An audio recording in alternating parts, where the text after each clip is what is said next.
Hello, everybody. This is John Benson, and today I'm going to give you some of my thoughts and comments on one of the biggest, best, only Emmy-nominated episode of Buffy the Vampire Slayer ever. It's called Hush, Season 4, Episode 10. Big deal. And it has the gentleman. I have a gentleman t-shirt. There it is. Hush. Not you. I'm just talking about the episode. That's what it's called. And it's a big deal. Hush, as you might expect. Oh, lots of spoilers. This is an old show. I don't have any problem giving you spoilers. If you don't want the spoilers first, go watch the show first. Anyway, here we go. Hush, it's about not having voice. Hush, everybody's silenced. Who did it? The gentleman. These guys. They're in Sunnydale, and they take everybody's voices. That's what this is all about communication. That's what this show is about. This episode is about communicating, how you communicate with language, without language. The very first scene in it has Maggie, who's this psychology professor in Sunnydale, UC Sunnydale, who says, language is not the same thing as communication. And she talks about communication as communicating thoughts and experiences we don't have a word for. Okay. I mean, language is used to communicate. We all know that. But what happens when you can't? When you don't have language? Or language fails to communicate? And that's what happens with Buffy and Riley. They are failing to communicate right now because they can't tell each other who they are. They have this thing where, well, Buffy Slayer and Riley works for this, the initiative, this kind of military thing that's at the college for some reason. Who knows why? And so Buffy complains to Willow that her relationship, what's going on between her and Riley, is just all talk and just babble. They're babbling to each other. Reference to Tower Babel, the original communication failure story. And then she says that she has to lie to Riley. She doesn't want to lie to him, and she's having this trouble, and that's why they're having this difficulty communicating. And they can't communicate, and they can't move on in the relationship until they overcome this communication issue, and that's what's going to happen in this episode. Anyway, so there's many other language barriers, issues, and I suppose, these are things that people can relate to. I mean, we're not the Slayer, we're not in some kind of secret military thing that we can't tell anybody else about. I suppose that can happen, but that's not relatable to most of us. But the idea is that these issues do come up for just about everybody. I mean, there are things that we can be embarrassed about. There's things that we have difficult talking about. For Xander, he has difficult talking about his emotions. Anya is coming to him and saying, well, what are we? What's our relationship? Who are you? How do you feel about me? And he just keeps putting her off, and he can't express it. He cannot express it in words. And it has nothing to do with being a secret. He just has trouble doing it. There are other things that we have trouble putting into words. Olivia, Giles' girlfriend, comes from England to visit, and she wants to get going and be with Giles, and they talk for 1 second about her trip being there, and she says that's enough small talk, isn't there? She's not interested in language or words at that point in time. And she wants to communicate and express herself in other ways. That happens to all of us, I imagine. That there are times that language doesn't work or is not enough, or language isn't really what we want to use to communicate, or what we expect from others, or what we want to see from other people. We want to see things, or whatever else. Language only goes so far, even though language does a lot. And when Hush does happen, when language is removed from Sunnydale by the gentleman, it is a big deal. It's very difficult to deal with, and this is a horror movie-esque type thing. And so they have to deal with doing that. They can't do it from just a reproduced. They can't just play a CD or a record to do a scream or the voices or the loud voices. That has to be a real natural voice. How Giles knows that, I don't know. Maybe it comes from the fairy tales that he's looking at, whatever, I don't know. But that's the story. That's what the writers are putting in on this, and it makes sense because that's the way this story goes. So the thing is, when Riley and Buffy can't talk anymore and they meet each other in the street, they are able to kiss. They're able to kiss because they aren't bound by language and babbling and all that, and they can share their emotions more freely. They aren't constrained anymore. But for the most part, language helps us to communicate. And in Hush, it comes up over and over again, how difficult it is to communicate without language. Even though, there's some, again, good writing, good acting. Right when the hush happens, there's a scene between Buffy and Willow, who are finding out that they can't speak, that there's no words coming out, but they can move their lips, and when one says good morning, the other can understand that the other one is saying good morning, and so they read lips, and she goes, oh no, my and so you can read the lips. Anyway, so there's a lot going on, and there's hand gestures, and then they write on message boards. There's a lot of ways that they communicate. I'm pointing at things to go over there, go do this, or whatever. There's a lot of things that we use, and that's not just in this movie, or episode of Buffy the Vampire Slayer. That happens to all of us all the time.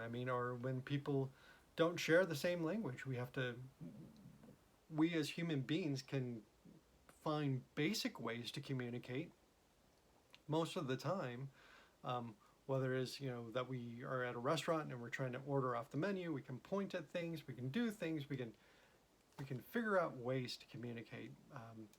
When you travel and you go other countries or other places where people don't speak that same language, or even if you haven't traveled, there's people here, lots of people here in California who don't necessarily speak English, and we still find ways to communicate. And so it happens really all the time. Even so, language is incredibly important. and it goes on to talk about those things and to make those little references about them, even when we may not want to communicate or communicate with others.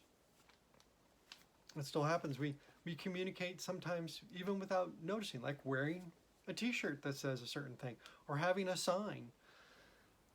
We communicate with how we dress, with what we're wearing, with what kind of cars we drive, what bumper stickers on our car, what flags we fly. All sorts of odd and unusual ways that all communicate something. And a lot of those happen in this episode. And we communicate, and we also miscommunicate. When there's a point where Xander thinks that Spike has bitten Anya, and so he goes to beat up Spike to stop him, and Anya hasn't been bit. She's just some food or something on her mouth, on Spike's mouth. And so, so when Anya sees this and she goes, oh, gestures showing that Xander that she is fine, then Xander and Anya kiss because Anya is so happy. Now Anya, is relieved and somewhat knows how Xander feels about her, which didn't come across in any language. It was by the physical acts that were going on.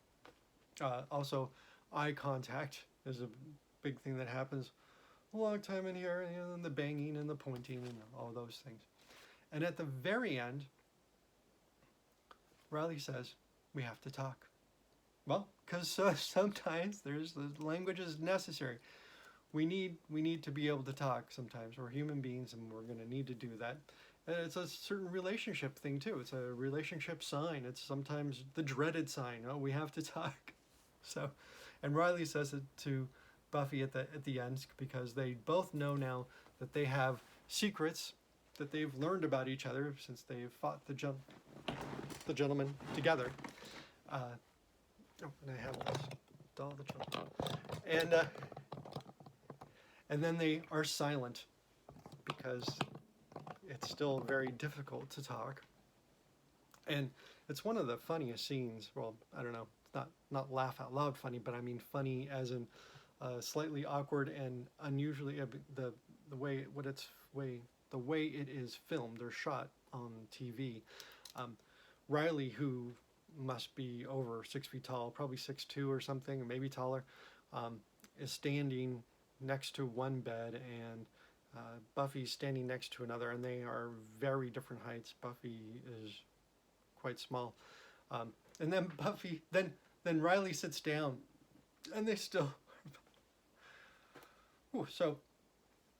But they can't talk to each other, and that's the way the episode ends, with them unable to speak to each other. And of course, this picks up at the very beginning of the next episode, episode 11, where Buffy says something. Okay, well, I'll start whatever, and they finally reveal it to each other, and they this is going to happen, but at the end of Hush, but it's just poignant. It's nice. It's a nice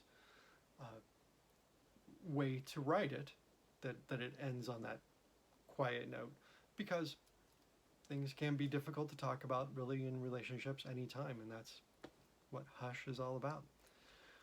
So there you go. Wonderful episode. Fantastic writing, and certainly recommend to everybody to watch it.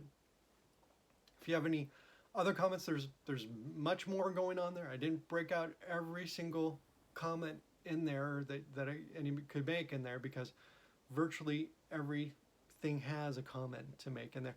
Oh, and this is where Willow's met Tara, but there's this Wicca group that she's been going to, and Tara is not actually physically silenced, but the other members kind of go, it's a little bit of peer pressure, slight intimidation. Oh, Tara has something to say. Of course, Tara meekly is like, oh, nothing. She is hushed. And later in it, it's Willow who becomes the hero, opens the door when Tara's banging on other doors, trying to get people's attention so that somebody helps her to get away from the gentleman. and they are together, and they aren't unable to talk in any way, and yet they kind of bond in this moment. They bond literally by holding hands. They bond, but also figuratively they bond in this moment to overcome the gentleman, or at least their predicament. And so again, every little thing can have some comments said about it. I love the henchmen of the gentleman, which are these mute in straitjackets. It's well done, well thought out. Even the way the gentlemen move, they don't walk. It's completely silent. It's quiet because they just kind of glide. So everything could have a comment to it on this, because it obviously was so thought out. The writers, Josh Whedon, when he wrote this, was all wanting to make these different points and comments and little jokes and everything else about silence, about talking too much, about the problems of communication, when you need communication, when communication fails. So there you go. And I've probably talked too much now. So if there are other comments, please put them in. Feel free. I'd love to see them. Hope everybody's having a great day, good week, great weather, stay safe wherever you are, and see you next time. Thank you very much for watching.